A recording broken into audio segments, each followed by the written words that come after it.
Good morning, Andy. I am Dr. Kotturu Vishwanath, Consultant Orthopedic Surgeon, Kondapur, Sri Sri Holistic Branch, Kondapur Branch, Masidabandalo. I am a working consultant. So, ee roju manam chusukunna topic aithe, mana orthopedic lo more than 50% of the outpatient ga present ayye complaints frozen shoulder andi. Frozen shoulder అంటే ఏంటంటే మన భుజం చుట్టూతా ఈ కండర capsule అని ఉంటుంది. ఆ capsule మొత్తం టైట్ అయిపోతుంది. దానికి జనాలు కంప్లైంట్ ఏం చేస్తారంటే చేయిట్ల ముందు నుంచి పూర్తిగా పైకి లేపేటప్పుడు ఓవర్ హెడ్ యాక్టివిటీస్ అంటారు. అంటే మనకి 90 degrees కంటే పైకి లేపే యాక్టివిటీస్కి ఇట్లా అలా చేసుకునే ఓవర్ హెడ్ యాక్టివిటీస్ చేసే వాళ్ళకి, అండ్ షుగర్ అన్కంట్రోల్డ్గా ఉన్న, థైరాయిడ్ అన్కంట్రోల్లో ఉన్న కార్డియాక్ పేషెంట్స్లో వీళ్ళల్లో ఎక్కువగా మనం చూస్తుంటాము. And females are most commonly affected అండి మేల్స్తో కంపేర్ చేస్తే. అండ్ వీటికి ఏంటంటే సిమ్టమ్స్ ఏమంటాయి అంటే చేయి పైకి లేపుకోవడం, ఇదంతా అక్కడ యాంగిల్లో పట్టేయడం, అండ్ రాత్రులు పడుకునేటప్పుడు ఆ భుజం వైపు తిరిగి పడుకోవడానికి ఇబ్బంది అవుతుంది అంటారండి జనరల్గా. సో ఇవి మనం స్పెసిఫిక్గా చెప్పే సిమ్టమ్స్ అండి. మనం వాటికి ఏం చేస్తామంటే వచ్చిన తర్వాత ఏ యాంగిల్ ఎంతవరకు వస్తుంది, దాని నార్మల్కి దగ్గరలో ఉన్నారా దూరంగా ఉన్నారా, అది అసలు ఫ్రోజన్ షోల్డరేనా, లేకపోతే దానికి మనకు డిఫరెన్షియల్ డయాగ్నోసిస్ అంటారు. అంటే అది కాకుండా భుజం నొప్పి రావడానికి కారణాలు ఏంటి అని చూసుకుంటే సబ్ యాక్రోమియల్ ఇంపింజ్మెంట్ అంటారండి. సబ్ యాక్రోమియల్ ఇంపింజ్మెంట్ అంటే ఏంటంటే ఇక్కడ ఒక యాక్రోమియన్ బోనీ ప్రామినెన్స్ ఉంటుంది. దాని కింద స్పేస్ అనేది మన చేయి పైకి లేపినప్పుడు ఇట్లా ఒక యాక్టివిటీ ఉంటుంది, హాకిన్స్ ఇంపింజ్మెంట్ టెస్ట్ అంటారు. ఆ యాక్టివిటీ చేసినప్పుడు చేయి పైకి లేపి రొటేషన్స్ చేసినప్పుడు స్పేస్ అనేది తగ్గుతూ ఉంటుంది. సో ఆ స్పేస్ తగ్గినప్పుడు కూడా మనకి ఈ భుజం నొప్పి రావడం అవి ఇవి అని ఉంటుంది. ఇంకో పార్ట్కి వచ్చేసరికి మనకి కండరాలు ఉంటాయండి, రొటేటర్ కఫ్ మజిల్స్ అంటాం. సో 4 మజిల్స్ ఉంటాయి, సూప్రాస్పానటస్, ఇన్ఫ్రాస్పానటస్, టెరిస్ మైనర్ అండ్ సబ్స్కాపులరిస్. ఈ 4టిని కలిపి రొటేటర్ కఫ్ మజిల్స్ అంటారు. అవి ఏంటంటే మనకి చెయ్యి పైకి లేపడానికి అండ్ రొటేషన్స్ చేయడానికి, డైలీ యాక్టివిటీస్ చేయడానికి ఉపయోగపడుతుంటాయి. అప్పుడప్పుడు ఏంటంటే ఈ టెండన్స్ టేర్ అయినా కూడా మనకి ఈ భుజం నొప్పిలాగానే వస్తుంది. సో అండ్ ఎవరైనా కింద పడిపోయినప్పుడు ఎవర్షన్ ఫ్రాక్చర్స్ అంటారు, జీటీ ఎవర్షన్ ఫ్రాక్చర్స్ అంటారు. సో అది టెండోన్కి అటాచ్ అయ్యి ఉన్న బోన్ పీస్ని లాక్కొని ఫ్రాక్చర్ అవుతుంది. అలాంటి వాళ్ళు కూడా చేయి పైకి లేపలేరు. సో మనకు అది భుజ నొప్పి అనగానే జస్ట్ ఫ్రోజన్ షోల్డరే అని చెప్పేసి చాలామంది అనుకుంటారు. సో అది ఫ్రోజన్ షోల్డరా లేకపోతే వేరేవా అని తెలుసుకోవాలంటే ఒకసారి ఓపీడీకి వస్తే అన్ని పరీక్షలు చేసి అవసరం ప్రతిదానికి ఎంఆర్ఐ అవసరం ఉండదని, ఎంఆర్ఐ అవసరమా లేదా అనేది డాక్టర్ యొక్క పర్యవేక్షణ చూసి అప్పుడు చేస్తాం. అండ్ వీటికి చాలా అంతవరకు కూడా కన్జర్వేటివ్ మేనేజ్మెంట్ అంటారు. అంటే ఫిజియోథెరపీ అండ్ స్ట్రెచెస్ ఎక్సర్సైజెస్ దేనికి అవి సెట్ అవ్వకపోతే దాని నెక్స్ట్ స్టేజ్కి వెళ్తే కనుక స్టీరాయిడ్ ఇంజెక్షన్, పిఆర్పి ఇంజెక్షన్స్ అంటారండి. ఇది కూడా సెట్ అవ్వకపోతే అప్పుడు మ్యానిపులేషన్ చేస్తారు.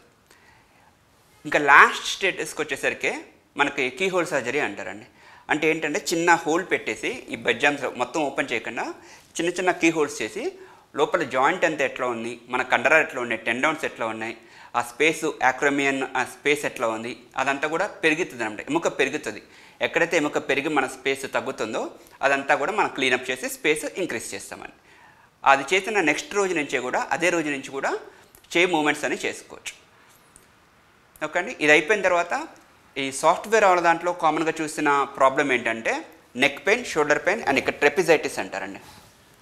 సో మనం ఇప్పుడు చూస్తే సాఫ్ట్వేర్ వాళ్ళందరూ most of them are sitting in front of the desk. So వాళ్ళకి లాంగ్ వర్కింగ్ అవర్స్ ఉండడం వల్ల ఏం చేస్తారు, జనరల్గా ఇట్లా పెట్టుకొని ఇట్లా చేస్తూ ఉంటారు చేతులు. సో ఈ చేతులు ఇట్లా కిందకి వెళ్ళిపోతే భుజం అనేది ఇట్లా స్ట్రైట్గా కాకుండా ఇట్లా కింద నుంచి చేసేస్తూ ఉంటారు.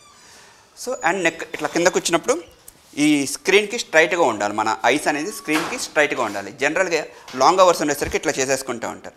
సో వాళ్ళకి జనరల్గా వచ్చే కంప్లైంట్స్ ఏంటంటే మెడ నొప్పి వస్తుంది, ఈ చెయ్యి అంతా లాగుతుంది, ఇక్కడ వెనకాల ఒక కనెక్టింగ్ మజిల్ అంటారు ట్రెపిజియస్ అని, అది మన నెక్కి షోల్డర్కి కనెక్టింగ్ మజిల్ అంటారండి ట్రెపిజియస్. సో వాళ్ళకి నేను చెప్పే పోస్చర్ మెయింటెనెన్స్ ఏంటంటే ఒక ఇట్లా ఆఫీస్ చైర్ ఉంటుందండి. సో దానికి ఇట్లా సైడ్స్ ఉండాలి, ఇట్లా చూస్తున్నట్టయితే 2 sides ఇట్లా, అండ్ ఇట్లా బ్యాక్ రిలాక్సింగ్ ఇట్లా కూర్చొని బ్యాక్ రిలాక్సింగ్ అయిపోయి ఇట్లా 2 సపోర్ట్స్ ఉన్న చైర్, రిక్లైనింగ్ చైర్ టైప్ ఇట్లా తీసుకొని then we have to go system. మనం we have to go near to the system as near as possible. Rest both hands on supports అప్పుడు మన సిస్టమ్ని ఇట్లా బ్యాక్ చేసేసి దగ్గరికి వెళ్ళిపోయి ఎప్పుడు ఇట్లా రావాల్సిన అవసరం ఉండదు. మనం ఇట్లా దగ్గరికి వెళ్ళిపోయి సిస్టమ్కి డైరెక్ట్గా వెళ్ళి then you have to relax and type like this. Then we are giving relaxation to our shoulders. So మామూలుగా ఇట్లా ముందుకు వచ్చినప్పుడు వెనకాల ఉన్న మజిల్ అనేది ఎక్కువ యాక్ట్ చేస్తుంది. సో ఎప్పుడు మనం కూర్చున్నప్పుడు కూడా చేతులు ఇట్లా ముందుకు కాకుండా ఇట్లా ముందుకు కూర్చుంటాం జనరల్గా. సో ఇట్లా కాకుండా ఈ షోల్డర్స్ అనేది స్క్వేరింగ్ అన్నారు, అంటే ఇట్లా ఉండాలి back side. So this is the most common. ఇట్లా స్ట్రైట్గా ఉన్నప్పుడు ఏమవుతుంది, మన ముందున్న మజిల్స్ బ్యాక్ ఉన్న మజిల్స్ ఈక్వల్ అవుతాయి. మనం కంప్లీట్ ఇట్లా ముందు ఉన్నప్పుడు ఏమవుతుందంటే వెనకాల మజిల్స్ కంపెన్సేట్ చేసి ఎక్కువ యాక్షన్ చేయాల్సి వస్తుంది. అప్పుడు అది ఇన్ఫ్లమేషన్ అయిపోతుంది. దాన్ని ట్రెపిజైటిస్ అంటారు. ఓకే, ఇది ఒకటి సెకండ్ మోస్ట్ కామన్ కండిషన్స్ అని. మెజారిటీ ఆఫ్ ద టైమ్స్ దీనికి కూడా ఫిజియోథెరపీలో స్ట్రెచెస్తో సరిపోతుందా, లేకపోతే అది అసలు దేనికి వస్తుందా, నెక్ పైన, షోల్డర్ పైన, లేకపోతే ట్రెపిజైటిసా అనేది ఒకసారి మేము చూసి రెగ్యులర్గా most of the times conservative and posture మెయింటెనెన్స్తోనే సెట్ అయిపోతుంది. దాని తర్వాత ఇంకా థర్డ్ మోస్ట్ కామన్ ఆర్థోపెడిక్ ఓపీడీకి వచ్చేది ఏంటంటే ప్లాంటర్ ఫెషైటిస్ అంటారండి. సో మనం పైన భుజంది చూసాము, నెక్ పెయిన్, ట్రెపిజైటిస్ చూసాం. ఇప్పుడు అరికాళ్ళు నొప్పులు అని వస్తారు. ఇది థర్డ్ మోస్ట్ కామన్ కండిషన్ అండి, ప్లాంటర్ ఫెషైటిస్ అంటారు. దీనికి ఏంటంటే మన ప్లాంటర్ ఫేషియా అనేది హీల్ బోన్ దగ్గర నుంచి ఇదంతా స్ప్రెడ్ అవుతుందండి. ఇది వీటి సిమ్టమ్స్ ఏముంటాయి అంటే ఉదయం లేవగానే ఫస్ట్ అడుగు, మార్నింగ్ లేవగానే ఫస్ట్ మొదటి 5 అడుగులు 10 అడుగులకి అసలు విపరీతమైన నొప్పి వచ్చేస్తుంది డాక్టర్ గారు, నేను నడవలేకపోతున్నాను, నాకేం దెబ్బ తగలేదు. కానీ మనం ఏమంటే అడుగుతాం, ఒక 10 అడుగులు వేసిన తర్వాత, లేకపోతే ఒక 50 అడుగులు వేసిన తర్వాత, కొంతమందికి ఒక 100 అడుగులు వేసిన తర్వాత ఉంటుంది. బట్ మెజారిటీ ఆఫ్ ద వాళ్ళకి ఏంటంటే ఒక 10 to 20 స్టెప్స్ వేయంగానే నొప్పి తగ్గుతూ ఉంటుంది కొంచెం కొంచెం. సో అది ప్లాంటర్ ఫేషైటిస్కి సంబంధించిందండి. దాని సిమ్టమ్స్ ఏంటంటే మనం ఎగ్జామిన్ చేసినట్టయితే కాఫ్ మజిల్ స్టిఫ్నెస్ అంటారు, కాఫ్ మజిల్స్ టైట్నెస్ అంటారు. మెజారిటీ ఆఫ్ ద టైమ్స్లో కాఫ్ మజిల్స్ టైట్నెస్ ఉండడం వల్ల, అండ్ ఈ రోజుల్లో మనం చూసుకున్నట్టుంటే majority of the females they are wearing high heels. ఆ హై హీల్స్ వేసుకోవడం వల్ల ఏమవుతుంది, ఆ కాఫ్ మజిల్స్ అనేది స్ట్రెచ్ అవ్వవు, మన ఫుట్వేర్ అంతా మారిపోతూ ఉంటుంది. అండ్ పాయింటెడ్ టో షూస్ అంటారండి. ఆ పాయింటెడ్ టో షూస్ అనేది ఇట్లా వచ్చేసి ఇట్లా పాయింట్ అవుతుంది. మన టోస్ ఎప్పుడు కూడా వైడ్ టో బాక్స్ ఉండాలి.